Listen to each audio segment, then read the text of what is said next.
الشيطان الرجيم بسم الله الرحمن الرحيم السلام عليكم ورحمة الله وبركاته إن الحمد لله تعالى نحمده ونستعينه ونستغفره ونعوذ بالله من شرور أنفسنا ومن سيئات أعمالنا من يهده الله فلا مضل له ومن يضلل فلن تجد له وليا مرشدا وأصلي وأسلم على سيدنا محمد صلى الله عليه وسلم إمام المصلحين وسيد المجاهدين وعلى آله وصحبه أجمعين أما بعد.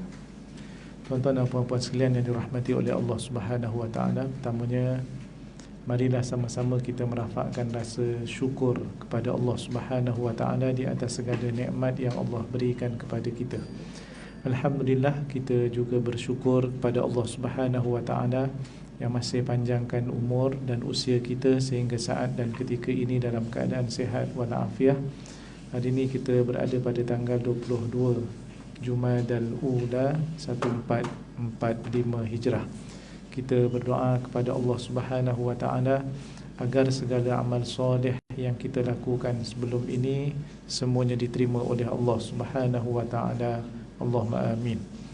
Kita juga terus berdoa dan bermunajat kepada Allah Ta'ala agar kita terus diberikan kekuatan, semangat yang tinggi untuk melakukan segala bentuk amal kebajikan sebagai bekal yang paling berguna buat kita apabila bertemu dengan Allah Subhanahu wa taala nanti. Allahumma amin.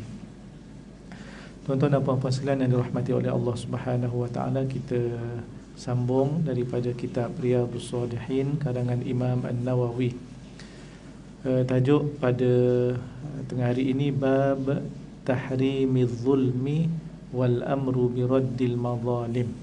Bab pada menyatakan pengharaman melakukan kezaliman. Kezaliman itu diharamkan. Wal amr biraddil mazalim, dan suruhan untuk menolak sebarang bentuk perbuatan zalim, kezaliman. Dimulakan dengan ayat Al-Quran. Satu daripadanya adalah daripada surah Al-Hajj yang dikongsikan oleh Imam An-Nawawi, ayat yang ke-71. Allah Ta'ala berfirman, A'udhu billahi minasyaitanir rajim, wa ma lidh-dhalimina min nasir. Dan tiadalah bagi orang-orang yang zalim itu, orang-orang yang melakukan kezaliman itu, mendapat sebarang penolong. Maknanya orang yang buat zalim, tak ada siapa yang akan menolong, tidak ada siapa yang akan bantu. Ini khususnya pada hari akhirat nanti. Adapun hadis-hadis yang berkaitan dengan tajuk ini, antaranya adalah hadis daripada Abu Dzar radhiyallahu an, bahawa Nabi SAW bersabda daripada Jabir radhiyallahu an, ittaquz zulma fa inna zulma zulumatun yaumal qiyamah wattaqu ataupun wattaqus syuhha fa inna syuhha ahlaka man kana qablakum hamalahum ala an safaku dima'ahum wastahallu maharimahum. Hadis riwayat Muslim. Jabir kata, Rasulullah SAW bersabda, takutlah kalian ataupun bertakwalah kalian tentang kezaliman. Takutlah perkara yang berkaitan dengan kezaliman. Fa inna zulma zulumatun yaumal qiyamah, sesungguhnya kezaliman itu adalah kegelapan pada hari kiamat. Berbetulan perkataan zalim daripada huruf yang 3, Zad, Lam, Mim, Zulm. Itu ada satu lagi perkataan yang asal daripada perkataan huruf yang sama, Zad, Lam, Mim, juga memberi maksud lain, iaitulah gelap, zulumat. Jadi dikaitkan kenapa kezaliman itu akarnya daripada huruf Zad, Lam, Mim. Yang satu lagi maksudnya adalah gelap, kerana kezaliman itu, siapa yang lakukan, siapa yang terlibat dengan kezaliman, buat zalim kepada siapa sahaja, kepada makhluk, zalim kepada haiwan, zalim kepada manusia. Bahkan ada dalam Quran disebut zalim kepada diri sendiri. Bila masanya seseorang dianggap dalam Islam sebagai zalim pada diri sendiri? Apabila orang itu tidak beriman kepada Allah, apabila orang itu mensyirikkan Allah Subhanahu wa taala, itulah kezaliman. Bahkan disebut sebagai kezaliman yang paling besar. Innasyirka la zulmun azim. Dalam Quran kata, sesungguhnya syirik kepada Allah Subhanahu wa taala itu merupakan kezaliman yang besar. Baik. Kenapa kezaliman itu ada kaitan dengan gelap tadi pada bahasa maksud yang lain, di sisi yang lain? Kerana orang yang melakukan kezaliman pada hari akhirat nanti tidak punyai penolong. Orang yang melakukan kezaliman pada hari akhirat nanti akan mendapat seksa. Orang yang melakukan zalim di dunia pada hari akhirat nanti tidak akan mendapat rahmat daripada Allah Ta'ala. Jadi tuan-tuan sekalian, apa keadaan orang yang dalam kegelapan?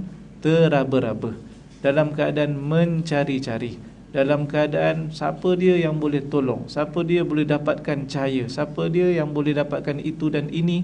Kalau itu gambaran di dunia yang mungkin kita boleh faham dan kita bayangkan, pada hari akhirat kegelapan itu adalah lebih teruk daripada gelapnya sewaktu di dunia. Allah tidak bantu, Allah tidak bagi rahmat, bahkan diseksa, kemudian segala-galanya semuanya dalam keadaan terseksa, dalam keadaan susah. Jadi inilah yang disebut fa inna zulma zulumatun yaumal qiyamah.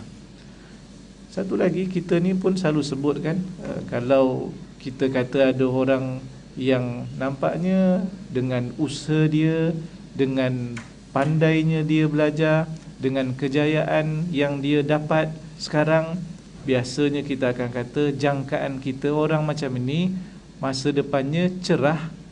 Masa depannya cerah maknanya apa? Banyak peluang dia akan dapat. Dapat kerja yang baik, dapat keluarga yang baik, pasangan yang baik dan seumpamanya. Kalau orang yang malas, kalau orang yang tak suka belajar, orang yang tidak suka tolong orang, pendek kata semua orang tak sukalah dengan sifat seseorang yang begitu tadi, kita akan kata gelap masa depan dia. Gelap kita akan kata. Kenapa? Tidak ada rezeki yang baik, boleh jadi tidak dapat pasangan yang baik, boleh jadi tidak dapat kerja, boleh jadi tidak berjaya.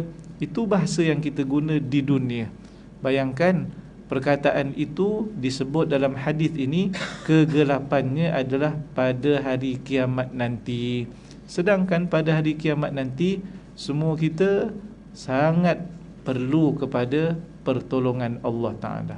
Semua orang perlu kepada syafaat daripada Nabi SAW. Ada hadis yang agak panjang. Orang-orang dalam kalangan manusia ini pada hari kiamat bertemu dengan Nabi Adam AS, minta tolong, minta dibukakan pintu syurga. Bahasanya kita kata minta syafaat. Nabi Adam kata, aku ni tidak punya apa-apa untuk perkara itu, melainkan cuba pergi kepada Nabi Ibrahim. Nabi Ibrahim itu Khalilullah. Nabi Ibrahim bila manusia datang berjumpa dengannya pula, dia kata, aku ini memanglah Khalilullah, tapi Khalilullah min wara'a wara', yang belakang-belakang, corot belakang ni. Lepas tu Nabi Ibrahim kata, pergi jumpa dengan Nabi Musa AS. Musa AS. Nabi Musa ini adalah orang yang boleh bercakap dengan Allah Ta'ala kat dunia. Wa kallamallahu Musa taklima. Mesti dia boleh tolong. Semua orang pergi jumpa Nabi Musa AS. Nabi Musa kata, aku ini pun tidak ada apa-apa yang boleh bantu kalian. Cuba pergi jumpa Nabi Isa AS. Nabi Isa itu adalah kalimatullah, dan Nabi Isa itu adalah ruh Allah Subhanahu wa taala. Itu yang disebut dalam Quran kalimatullah wa ruhuhu. Pergi jumpa Nabi Isa AS. Nabi Isa pun jawab yang sama dengan nabi-nabi yang sebelum ini, dan Nabi Isa kata, cuba jumpa Muhammad sallallahu alaihi wasallam. Bila sampai pada Rasulullah, fayu'dhanu lahu, maka diizinkan kepada Nabi SAW membantu dan memberi syafaat kepada umat manusia. Jadi maknanya tuan-tuan sekalian, hari akhirat ni perit. Kalau sekiranya kita tidak cukup amal, kalau sekiranya kita tidak banyak buat kebaikan, tak buat kebaikan, tambahan pula buat kezaliman, bila Nabi kata zulumatun yaumal qiyamah, ini adalah ancaman. Ini adalah satu maknanya yang dibayangkan oleh Nabi SAW supaya apa? Supaya janganlah buat zalim walaupun sekali, pada kawan, kepada manusia. Apalagi kadang-kadang kita bergurau ini ada batasannya. Jangan sampai bergurau yang maknanya mutlak. Semua benda kita nak bergurau sampai tidak fikir apakah kesannya. Ada anak-anak kita yang bergurau di sekolah, bila nak duduk ditarik kerusinya daripada belakang, gurau niatnya, tetapi kesannya apa? Dengan kepalanya terhantuk pada lantai, terhantuk pada kerusi yang ditarik, ada yang menyebabkan tak boleh duduk, ada yang menyebabkan tulang belakangnya rosak. Ni semua tuan-tuan dan puan-puan berpunca daripada gurau. Kita ni pula dalam Islam kadang-kadang bergurau pada perkara-perkara yang memang tak boleh gurau. Nabi kata dalam satu hadis, salasun, 3 perkara. Jidduhunna jiddun jid, maknanya sungguh. Kalau sungguh pun dia sungguh. Wahazluhunna jiddun, kalau bergurau pun dia jadi sungguh. Apa Nabi kata? Kahwin, cerai, rujuk. Yang ini bab kahwin. Maknanya bergurau pun jadi, tak bergurau pun maknanya serius pun memang jadilah. Jadi ada perkara yang ada lampu merah yang tidak boleh untuk kita melepasinya kerana hukum agama. Jadi bagaimana kalau perkara-perkara itu kita lakukan, ditambah kezaliman, gurauan pula yang menyebabkan zalim kepada orang sampai bila-bila dengan sebab gurauan yang kita lakukan, kawan ini cacat sebagai contoh, otaknya tak dapat berfungsi sebagai contoh. Yang ni mulalah disaman sana sini dan juga seumpamanya. Yang kena saman pula sekolah, tuan-tuan sekalian. Sekolah nak salahkan siapa? Cikgu tak masuk kelas. Cikgu tak masuk kelas, macam mana? Ada program dan seumpamanya. Panjang ceritanya. Jadi mungkin ini tuan-tuan biasa dengar. Dalam hidup kita, dalam komuniti pun kita kadang-kadang dengar perkara-perkara yang zalim dan juga seumpamanya, yang sepatutnya kita ambil hadis ini. Ingat bahawa kezaliman itu maksudnya juga adalah kegelapan pada hari akhirat. Seterusnya Nabi kata, wattaqusyuhha, dan takutlah kalian dengan asyuh. Ni walaupun tak ada kaitan dengan tajuk kita, tapi dia dalam hadis yang sama. Dan takwalah kalian semua, takutlah kalian semua pada apa? Asyuh, iaitulah kedekut. Kedekut ni kita bahasa Melayu kata tamak lah. Maknanya tak suka bagi infak, tak suka kita tolong orang, kita tak nak derma, itu dipanggil kedekut, asyuh. Kemudian Nabi kata, sesungguhnya kedekut itu fa inna syuhha ahlaka man kana qablakum. Kedekut itu telah membinasakan orang yang sebelum daripada kalian. Dengan sebab kedekut, dengan sebab tamak, hamalahum ala an safaku dima'ahum, membawa mereka kepada berbunuh-bunuhan, tumpahkan darah mereka, wastahallu maharimahum, dan mereka menghalalkan perkara-perkara yang haram, yang telah diharamkan. Jadi dengan sebab kedekut, tamak, maknanya ada orang yang sanggup membunuh orang lain. Ada orang yang sanggup untuk bunuh pun menzalimi orang lain juga, kalau kita boleh kaitkan. Cuma puncanya apa yang ni? Puncanya adalah kerana sifat kedekut dan juga tamak yang ada dalam hati kita. Tuan-tuan dan puan sekalian, harta yang kita dapat itu sebenarnya dalam harta kita ada bahagian orang lain. Ada bahagian orang lain. Dalam Quran kata lisaili wal mahrum, untuk orang yang meminta-minta dan orang yang terhalang. Terhalang maknanya mungkin dalam kesusahan, tidak ada rezeki, tak meminta-minta tapi terhalang daripada dapat masuk duit ataupun income-nya terhalang.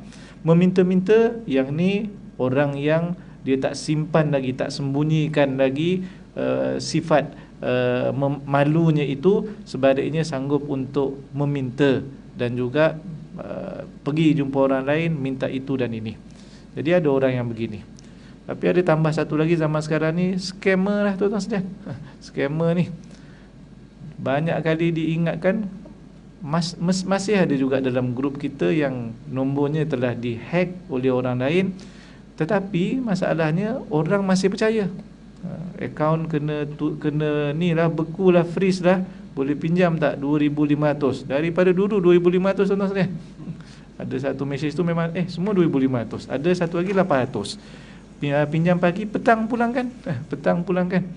Ada yang percaya tuan-tuan sekalian. Maknanya betapa baiknya hati kita, kita tak usul periksa. Tapi yang jenis kedekut, yang betul pun dia tak bagi, yang scam pun alhamdulillah dia tak bagilah, tak apalah yang tu. Tapi yang betul-betul pun dia tak bagi juga, yang ini rugilah kita. Ada pendapat para ulama tuan-tuan sekalian, sedekah dalam keadaan orang tidak meminta dikatakan bahawa pahalanya sedikit berbanding dengan bersedekah. Begitu juga dengan pinjamkan duit dan harta kita kepada orang yang meminta dan memerlukan. Tu berbeza. Sebab apa? Boleh jadi kita sedekah kepada saudara kita, dia pun dah ada duit, cuma kita sedekah, niat kita untuk dapat pahala. Tetapi ada orang yang meminta-minta, dia sangat berhajat, dia sedang ada masalah, dia nak pinjam duit dan juga seumpamanya nak hutang. Jadi pada waktu ini kita dapat pahala sedekah, kita dapat pahala membantu orang yang sedang memerlukan. Jadi sebab tu mungkin pertimbangannya adalah kalau ada rezeki lebih, maknanya bantu setakat mana yang kita ada, tak banyak, sedikit, kita ringankan, mudah-mudahan kita dapat pahala. Bahkan orang yang memberi hutang pada orang lain, kalau sekiranya diminta tangguh, Allah Subhanahu wa ta'ala sebut galakkan untuk tangguhkan. Fanadhiratun ila maisarah. Maka tunggulah sehingga maisarah. Maisarah bukan nama perempuan. Maisarah ni keadaan orang yang berhutang itu sudah okey, sudah senang. Kan fa inna ma'al usri susah, yusra senang. Bersama dengan kesusahan itu ada kesenangan. Jadi maisarah daripada perkataan yusr, iaitulah sehinggalah orang itu diberikan kesenangan, ada duit, ada harta untuk membayarnya. Bagi orang yang berhutang pula, satu perkara yang penting, jangan sampai bila dah ada duit kita tangguhkan bayaran hutang kita. Maknanya Islam ni ajak dua-dua orang buat kebaikan. Yang bagi hutang bagi. Kalau orang yang berhutang tadi minta tangguh, maka disuruh bagi lagi, fanadhiratun ila maisarah. Tapi pada masa yang sama, Islam juga suruh untuk kita segera bayar hutang, sampai peringkat orang yang dah ada duit, orang yang sudah ada kecukupan tetapi sengaja melengah-lengahkan bayaran hutangnya. Nabi kata apa? Matlul ghaniyyi zulmun. Melambat-lambatkan, daripada perkataan tawil. Tawil panjang, matlu ni melengahkan, memanjangkan. Saja buat lewat, saja buat panjang. Ada duit tetapi dipanjang-panjangkan, sedangkan dia ghani. Ghani sudah kaya, sudah ada duit. Nabi kata orang yang ada duit, dia berhutang, dilengahkan bayarannya, maka ia adalah satu kezaliman. Bila masuk cerita kezaliman, pergi pada hadis ini tadi tuan-tuan sekalian. Fa inna zulma zulumatun yaumal qiyamah. Ia adalah satu kegelapan pada hari akhirat nanti. Hanya kerana kita lambatkan bayar hutang. Yang kita sibuk dengan urusan kita nak beli itu ini, kena ingat bahawa orang yang bagi pinjam duit kat kita itu, dia pun nak beli itu dan ini. Hanya kerana dia nak tolong kita, dia tangguhkan beli itu dan ini. Tiba-tiba kita dah dapat duit untuk bayar hutang dia, kita pula sibuk dengan kita punya niat dan juga kita punya kehendak. Jadi ini tidak betul. Dalam Islam disebut orang yang melewatkan bayaran hutang sedangkan dia mampu adalah satu kezaliman. Seterusnya hadis yang kedua daripada Abu Hurairah radhiyallahu anna Rasulullah sallallahu alaihi wasallam qala la tu'addunnal huquqa ila ahliha yaumal qiyamati hatta yuqada lisyatil jalja'i minasyatil qarna'i. La tu'addunnal huquqa ila ahliha yaumal qiyamah hatta. Nabi bersabda berdasarkan riwayat daripada Abu Hurairah, hendaklah kalian menunaikan hak kepada ahlinya, kepada orang yang berhak. Tunaikan hak kepada orang yang berhak. Isteri kita ada hak, suami kita juga ada hak. Kalau hak isteri, maka suami kena tunaikan. Kalau hak suami, isteri kena tunaikan. Jiran ke atas jirannya yang lain ada hak. Nabi sebut ada 3 jiran. Jiran yang tidak ada hubungan keluarga, ini ada satu hak saja. Ada jiran pada masa yang sama dia adalah ahli keluarga. Ahli keluarga maknanya dia juga adalah kerabat. Maka pada waktu ini ada 2 hak. Satu hak jiran dan satu lagi adalah hak sebagai ahli keluarga dan juga waris. Ziarah dan seumpamanya. Jadi ini contoh. Satu lagi jiran yang muslim dan mukmin. Ini 3 hak sebagai seorang mukmin, hak sebagai jiran, hak sebagai seorang ahli waris dalam keluarganya. 3 tu. Jadi sebab tu bagus juga kita pindah rumah jauh-jauh sikit supaya hak tu tidak terbeban banyak untuk ditunaikan. Tapi ada kebaikan juga dekat-dekat supaya kita boleh terus silaturahim, tidak susah untuk maknanya tunaikan hak. Sebab kalau jauh pun walaupun bukan jiran tetap ada hak silaturahim dan begitulah seterusnya. Yang penting setiap daripada peringkat dan kelasnya maka ada hak yang perlu ditunaikan. Kawan sekerja, kalau dalam kelas kawan sekelas, kalau dalam apa lagi komuniti, kawan dalam satu kejiranan dan juga komuniti dan seterusnya. Ini Nabi kata mestilah kalian tunaikan hak kepada orang yang berhak kepadanya. Ataupun nanti pada hari kiamat kalau tak dilakukan perkara ini, kamu akan diseret. Seperti mana apa? Seperti mana seekor kambing yang tidak punya tanduk dengan kambing satu lagi yang ada tanduk. Apa ceritanya ni? Ceritanya adalah Allah tunjukkan dengan ayat Quran dan hadis ini menyokong lagi bahawa setiap makhluk itu akan dihisap. Semua akan dihisap, termasuk haiwan. Itu yang tuan-tuan baca dalam surah An-Naba, surah yang pertama daripada juzuk yang ke-30. Apa yang di hujung sekali? Ya laitani kuntu turaba. Apabila orang kafir tengok hisab, kenapa tiba-tiba sebut wa yaqulul kafiru ya laitani kuntu turaba? Berkatalah orang yang kafir bahawa alangkah eloknya. Ya laita ini satu cita-cita yang confirm tak dapat. Bahasa Arab kalau sebut ya laita maknanya tak boleh dapat. Alangkah eloknya, alangkah eloknya. Macam mana alangkah eloknya? Dah mati, dah meninggal dunia, dah sampai hari akhirat. Alangkah eloknya kalau dulu aku adalah tanah, bukan manusia. Kalau dulu aku ini bukannya seorang lelaki, bukan seorang perempuan. Kerana apa? Manusia, lelaki dan perempuan itu ada tanggungjawab. Manusia lelaki dan perempuan itu makhluk yang punyai akal, ada tanggungjawab, ada hak yang perlu ditunaikan dan seumpamanya. Lebih baiklah jadi tanah. Sebab tanah ni dia tak perlu pergi ziarah. Tanah ni tak perlu cari rezeki. Tanah ni tak perlu untuk zalim kat orang. Tanah ni tak perlu, tak ada tanggungjawab, tidak taklif dan seumpamanya.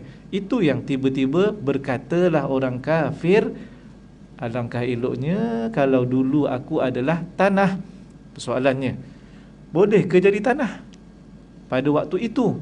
Tak boleh. Sebab itu ya laita digunakan dalam Al-Quran, iaitu bahasa yang menunjukkan kekesalan yang tidak boleh untuk diulang ataupun ditukar. Baik, kenapa tiba-tiba lelaki ini yang kafir ini menyebut alangkah eloknya kalau aku jadi tanah?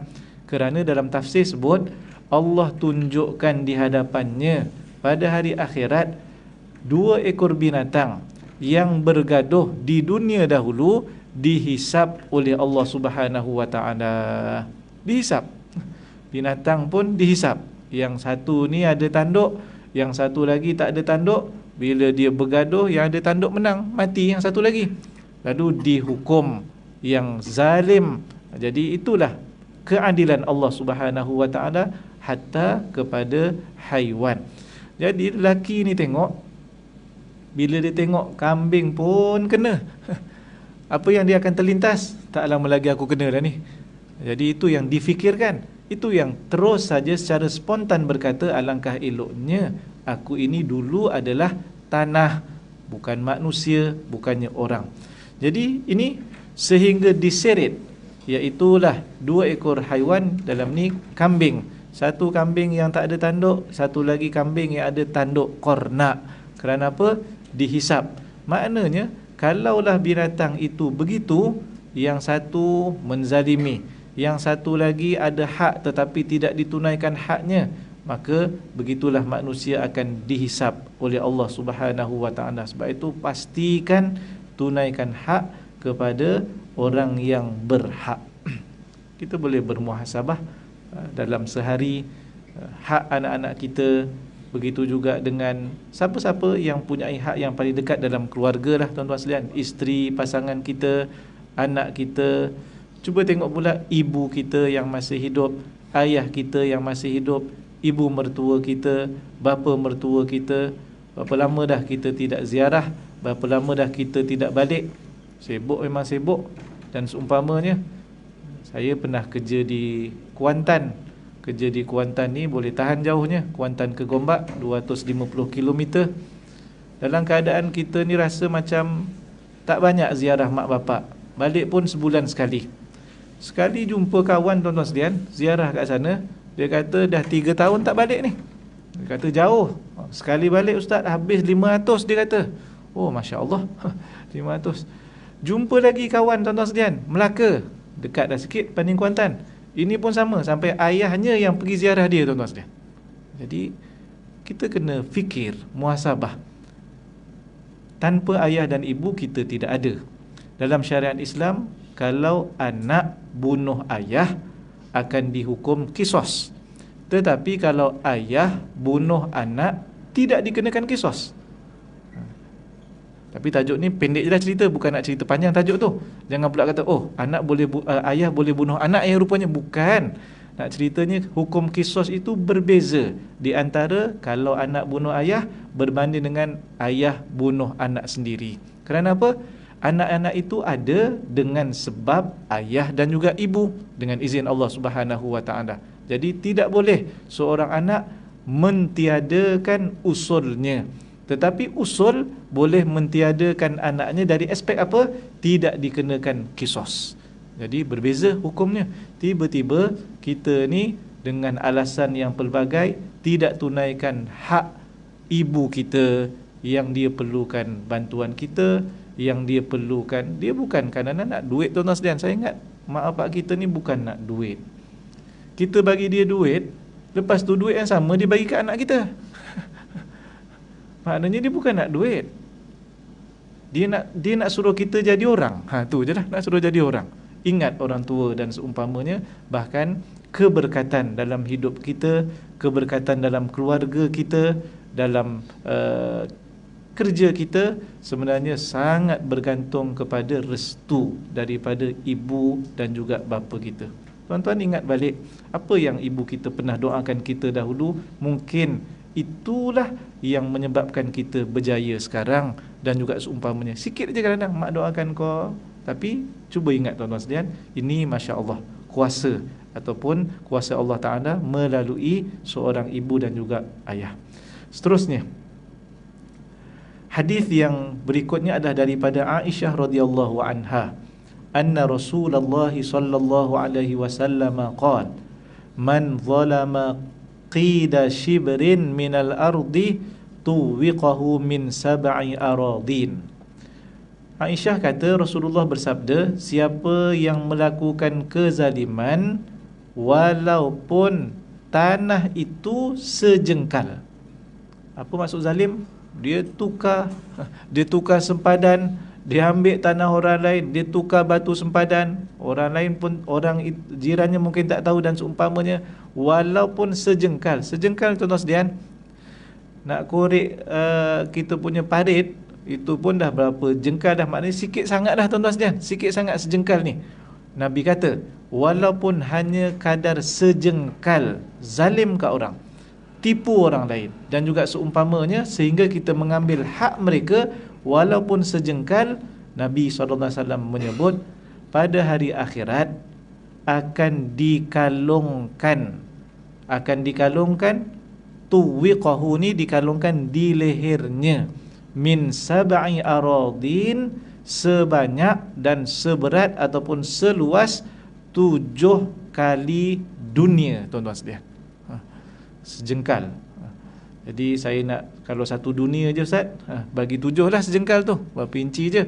Jangan kira macam tu. Ceritanya adalah cerita betapa teruknya nanti azab yang kita dapat. Boleh ke kita pikul dunia ini di leher kita? Sekarang ni sab'i aradin, 7 lapis, ataupun ada yang sebut 7 dunia. Jadi maknanya ini azab bagi orang yang melakukan zalim, walaupun ceritanya adalah sejengkal tanah. Masalahnya kita punya sempadan sejengkal itu untuk lebarnya ke belakang tuan-tuan sekalian. Ke belakang, yang seekar ke belakang tu, sejengkal itu untuk yang depan, sampai ke belakang dah berapa banyak kita ambil. Kalau sejengkal saja pun begitu azabnya, akan dikalungkan 7 lapis tanah dunia ini pada tengkuknya. Maka ini satu azab daripada Allah Ta'ala. Sebab itu takutlah kita untuk mengambil hak orang lain, kerana mengambil hak orang lain itu satu kezaliman. Jadilah orang yang sentiasa berhati-hati dan juga bertakwa kepada Allah Ta'ala. Kalau kita rasa tak confident tuan-tuan sekalian, kita tengok dulu, jangan ambil dulu. Ada orang dia ambil dulu sehinggalah dia yakin itu dia punya, barulah tidak dipulangkan. Patutnya kita ni asalkan tidak yakin saja, jangan ambil dulu sehinggalah kita yakin, barulah kita ambil. Balik daripada bercuti, naik kapal terbang, ambil beg bagasi tuan-tuan sekalian.